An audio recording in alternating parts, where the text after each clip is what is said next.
Assalamualaikum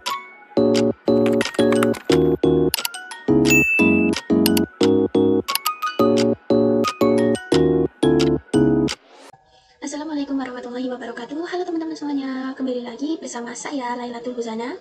Di video kali ini kita masih melanjutkan mengenai materi tentang MTCNA ya teman-teman. Kalau di video sebelumnya itu kita telah belajar tentang about router OS dan router board. Kali ini kita akan lanjutkan bab selanjutnya, yaitu mengenai networking models.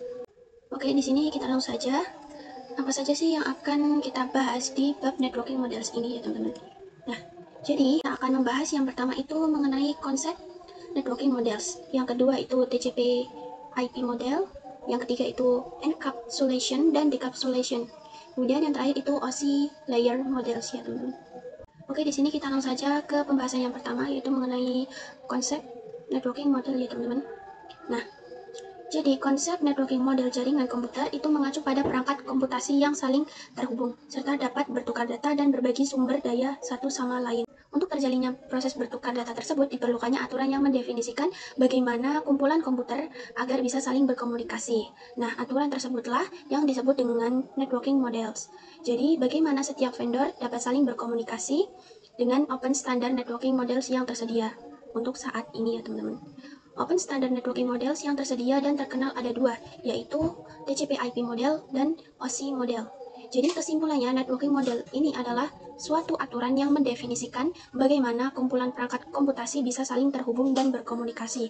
Jadi langkah yang tepat dalam mempelajari administrasi jaringan dari vendor manapun itu, baik dari vendor Cisco, Mikrotik, dan lain-lain, tentunya kita perlu menguatkan fisik fundamental jaringan komputernya terlebih dahulu. Nah, langkah yang tepat untuk mempelajari jaringan komputer yaitu dengan memahami networking models. Jadi kata kuncinya bagaimana satu vendor itu dapat berkomunikasi satu dengan yang lainnya. Maka dari itu dibutuhkan aturan-aturan tersebut lah yang dinamakan networking models. Kemudian sebelum open networking model lahir, ini setiap vendor membuat model jaringan mereka sendiri. Salah satu contohnya yaitu pada tahun 1974, IBM menciptakan sistem arsitektur network atau SNA. Maka dari itu, ketika setiap vendor memiliki networking model tersendiri, maka timbullah masalah-masalahnya. Jika jaringan komputer itu terdiri dari beberapa vendor, dan setiap vendor itu memiliki networking modelnya tersendiri, maka akan kesulitan untuk menghubungkan antar vendor karena mereka semuanya itu memiliki networking modelnya sendiri-sendiri, jadi akan susah untuk terhubung satu sama lainnya ya teman-teman. Kemudian datanglah open networking model yang sebagai pembuka agar setiap vendor dapat saling berkomunikasi dan mengatur tujuan untuk menjembatani antar vendor tersebut. Jadi setiap vendor menggunakan networking model yang sama, baik itu OSI maupun TCP/IP. Kemudian apa perbedaan antara OSI model dengan TCP/IP model? Kalau OSI model itu created by International Organization for Standardization atau ISO. Sedangkan TCP/IP model itu ini ya teman-teman, created by US Department of Defense atau DoD. Kemudian setelah open networking model lahir, setiap vendor itu bisa saling berkomunikasi karena menggunakan jenis networking model yang sama. Jadi akan lebih mudah untuk saling terhubung atau berkomunikasi ya teman-teman. Oke, di sini kita lanjut ke pembahasan selanjutnya, yaitu mengenai TCP/IP models. TCP/IP model ini merupakan jenis networking model yang saat ini common digunakan ya teman-teman. Jadi TCP/IP itu mendefinisikan suatu protokol agar antar komputer utamanya yang berbeda network itu bisa saling berkomunikasi. Nah, untuk membantu dalam memahami setiap networking model itu dipecah menjadi bagian-bagian kecil atau yang disebut sebagai layer. Secara dokumentasi, TCP/IP model itu terdiri dari 4 layers ya teman-teman. Namun penerapan dalam real networks, TCP/IP model itu lebih mudah untuk dibagi menjadi 5 layers. Layer ini itu dibacanya itu dimulai dari urutan yang terbawah ya teman-teman. Jadi layer yang pertama itu tentang physical, kemudian data link, kemudian network, kemudian transport, dan yang terakhir itu yang paling atas application. Oke, di sini kita lanjut ke pembahasan selanjutnya, yaitu mengenai TCP/IP application layer. Nah, application layer ini itu berfungsi sebagai antarmuka dengan aplikasi. Jadi ini itu mengatur bagaimana aplikasi dapat mengakses jaringan dan kemudian membuat pesan-pesan berskala. Di antara contoh service dari application layer itu seperti HTTP, POP3, atau IMAP yang berfungsi sebagai menerima email. SMTP itu berfungsi sebagai mengirim email, dan SSH itu berfungsi menggunakan akses remote dan lain sebagainya ya teman-teman. Nah, HTTP itu digunakan ketika kita mengakses suatu web server ya teman-teman. Nah, untuk contohnya yaitu penggunaan suatu website yang di dalamnya itu ada web server. Jadi jika pengguna melakukan request, maka web server akan mereply request tersebut yang balasannya terdiri atas HTTP header data dan data-data lainnya yang akan banyak sekali informasi. Di antara informasinya itu ada banyak informasi status yang diantaranya ada 200 atau oke, atau yang EE disebut statusnya itu berhasil ya. Dan kalau 404 atau not found itu merupakan tandanya statusnya gagal ya teman-teman. Nah, untuk gambarannya itu seperti ini ya teman-teman. Oke, di sini kita lanjut ke pembahasan selanjutnya yaitu mengenai transport layer atau TCP/IP transport layer ya teman-teman. Fungsi dari transport layer sendiri adalah menyajikan atau memberi service ke application layer. Nah, untuk transport layer terdapat dua protokol yang sering digunakan yaitu TCP dan UDP. Nah, salah satu mekanisme yang disediakan oleh transport layer khususnya pada TCP IP itu adalah error recovery mechanism. Nah, di sini ada beberapa perbedaan terkait TCP dan UDP. Jadi, TCP itu lebih diandalkan dan TCP digunakan untuk IP karena support error checking. Kemudian, ciri-ciri UDP sendiri yaitu lebih cepat, dan UDP sering digunakan untuk video streaming, games, dan aplikasi lain yang membutuhkan kecepatan data. Nah, untuk gambarannya sendiri kurang lebih seperti ini ya teman-teman. Nah, kemudian contoh TCP protokol yaitu cara kerjanya adalah error recovery, yang artinya ketika ada klien yang melakukan request ke web server, maka sama saja dengan application layer. Tapi data tersebut ditambahkan dengan TCP header yang kemudian nantinya akan dibungkus menjadi segmen lalu ditransport ke perangkat jaringan yaitu layer ketiga. Untuk ciri-ciri protokol TCP/IP sendiri itu jika terjadi kejadian masalah respon dari web servernya error atau hilang, maka klien akan melakukan request lagi dan web server akan mengirimkan ulang untuk paket yang hilang dan memastikan data yang terkirim itu dengan baik. Sedangkan UDP itu jika terjadi kejadian masalah respon dari web servernya itu error atau hilang, maka web server tetap mengirimkan meskipun ada paket yang hilang. Jadi jika teman-teman ingin mengirim atau menerima data, itu lebih baik menggunakan protokol TCP. Dan jika teman-teman melakukan video streaming games atau lain-lain, itu lebih baik menggunakan protokol UDP. Begitu ya teman-teman. Oke teman-teman, di sini kita lanjut ke pembahasan selanjutnya yaitu mengenai TCP/IP network layer.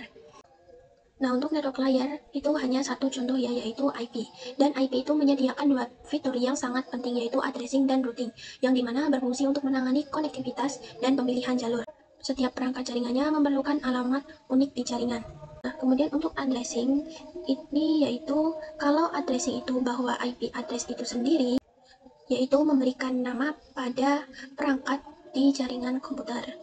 Kemudian routing ini adalah salah satu fitur yang disediakan pada IP di bagian network layer yang bekerja layaknya kantor pos, mencari rute tercepat untuk sampai tujuan ya teman-teman. Nah, di sini untuk gambar ilustrasinya kurang lebih seperti ini ya teman-teman. Nah, di sini saya akan menjelaskan terkait IP atau Internet Protocol yang ini ya teman-teman. Nah, IP adalah pemberian nama utama pada suatu perangkat di jaringan yang berguna untuk bisa saling berkomunikasi antara perangkat dengan perangkat lain. Jaringan komputer juga jika ingin berkomunikasi harus menggunakan nama-nama. Di sini identik dengan IP address. IP address itu merupakan nama unik yang diperuntukkan untuk sebuah perangkat ya teman-teman, agar bisa saling berkomunikasi. Nah, IP address sendiri itu dibagi menjadi dua jenis, yaitu IPv4 atau IP version 4 dan IPv6 IP version Internet Protocol version 6. Nah, IPv4 itu terbagi menjadi 4 blok. Kemudian setiap bloknya itu terdiri atas 8 bit ya teman. Jika dijumlahkan terdapat pengalamatan 32 bit. Sedangkan jika IPv6 itu terdiri dari 8 blok ya teman-teman. Dan setiap bloknya itu terdiri dari 16 bit. Jika dijumlahkan terdapat pengalamatan 128 bit. Jadi itu mengenai IP address ya teman-teman. Oke, kemudian di sini kita lanjut ke bahasa selanjutnya, yaitu mengenai TCP/IP, data link layer, dan physical layer. Salah satu fitur pada data link layers yaitu FCS atau Frame Check Sequence, yaitu error detection mechanism atau hanya mendeteksi error tanpa recovery. Addressing yang digunakan pada data link layer adalah MAC address. Jadi fitur FCS sama halnya dengan TCP yang ada pada transport layer, yaitu jika ada data yang gagal terkirim, maka data link layer akan bekerja sama dengan transport layer untuk recovery atau mengirim ulang datanya ya teman-teman. Nah, kemudian physical layers itu mendefinisikan cabling pada suatu jaringan komputer atau mendefinisikan secara fisik apa yang digunakan untuk menghubungkan antar device. Bisa dibilang mendefinisikan secara nyata perangkat apa saja yang dibutuhkan untuk menghubungkan antar perangkat. Biasanya kabel UTP berbasis wired atau gelombang elektromagnetik yang berbasis wireless. Nah, itu mengenai data link layer dan physical layer ya teman-teman. Di sini lanjut ke pembahasan selanjutnya, yaitu tentang encapsulation dan decapsulation. Nah, encapsulation itu adalah proses membungkus data dengan header pada data di setiap layernya. Adapun decapsulation maka itu sebaliknya ya teman-teman. Nah, jadi ini itu seperti proses pembungkusan data yang di seluruh data yang dikirim oleh pengirim atau sender dari setiap layernya ya teman-teman. Nah, di sini ada beberapa nama dari TCP/IP message ya teman-teman. Contohnya itu di sini ada data, kemudian TCP header plus data. Nah, ini itu disebut segmen. Kemudian yang ketiga di sini itu ada data plus TCP header plus IP, yang mana ini disebut IP paket. Dan yang keempat di sini ada data, kemudian TCP header, IP, kemudian data link header, dan data link tailor ya teman-teman. Yang mana yang keempat ini disebut frame. Itu mengenai encapsulation dan decapsulation. Selanjutnya di sini kita akan bahas mengenai konsep OSI model. Nah, untuk saat ini itu model yang sering digunakan hanya TCP/IP karena dari sisi perkembangan protokolnya atau modelnya itu TCP/IP itu lebih dominan dibanding OSI layer ya teman-teman. Namun OSI layer itu biasa dipelajari juga karena mudah dipahami. Sebelum networking model ada, setiap vendor membuat atau memiliki networking modelnya masing-masing. Karena setiap vendor memiliki networking model yang berbeda-beda, maka komunikasi antar vendor sulit dilakukan. Jadi usaha untuk membangun suatu jaringan komputer itu sangat besar ya teman-teman. Banyaknya vendor tadi itu. Jadi bagaimana upaya agar tetap kita bisa berkomunikasi dengan baik antar vendor satu dengan vendor yang lainnya. Oleh karena itulah dibuat sebuah model atau sebuah standar atau spesifikasi minimum oleh OSI International Organization for Standardization, yaitu dengan nama OSI, Open System Interconnection, atau bisa juga disebut OSI 7 Layer Model. Kemudian di sini selanjutnya kita akan bahas mengenai layer-layer yang terdapat di OSI model. Nah, OSI model sebenarnya layernya itu sama saja dengan TCP/IP model, namun di sini itu ada 7 layer ya teman-teman. Ada beberapa tambahan layer juga. Nah, seperti yang kita ketahui tadi, layer yang tersedia di TCP itu ada 5 ya teman-teman. Namun OSI model layer itu ada atau memiliki 7 layer, yaitu perbedaannya pada bagian sini ya teman-teman. Nah, di sini pada OSI model layer itu dipecah menjadi 3 bagian ya teman-teman, yaitu application, kemudian presentation, dan session yang tidak ada pada layar TCP/IP. Jadi perbedaannya hanya di sini ya teman-teman. Nah, kemudian ini ada pengertian lower layer yang berkaitan dengan user interface data formatting dan communication session. Ini dari 1 sampai 4. Nah, ini dari 1 sampai 4 ini ya teman, 1 2 3 4. Ini disebut lower layer ya teman-teman. Nah, ini sama saja dengan TCP/IP layer. Kemudian upper layer ini berkaitan dengan bagaimana data itu mengalir. Nah, ini itu dari 5 sampai 7 ini ya teman-teman. Session, presentation, kemudian application. Nah, ini disebut upper layer yang 5 sampai 7 ini. Jadi seperti itu mengenai layer dalam OSI model ya teman-teman.